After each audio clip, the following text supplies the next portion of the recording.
We were talking about the deployment of AI systems and how businesses are measuring Oh, yeah. ROI, or Okay. and is it just like we cut costs by 50% and then that ladders up into your market level analysis? I Tell me think about there's that.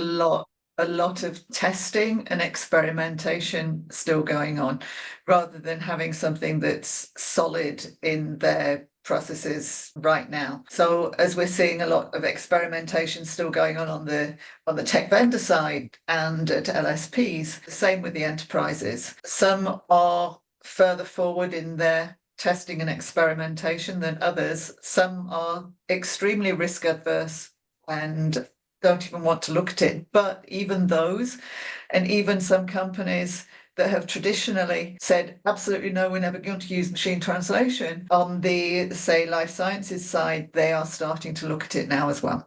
Okay, so that ties back to talking about use cases where the cost of an error is higher. In other words, the business is really focused on risk mitigation, which would get into life sciences, aerospace and defense, manufacturing, legal, all these sorts of areas where there's either a regulatory or a compensatory cost associated with mistakes. Even though in some of those areas, I mean, think about aerospace, the way that they create their content is really controlled. They use controlled vocabularies, they use controlled grammar, and that content might actually lend itself very well to more automated translation. Maybe they'd set the instructions better for fixing the doors in the aeroplanes. I don't know. When I know one of the questions was what role does human post-editing play in ensuring high quality output? And that, of course, figures in here.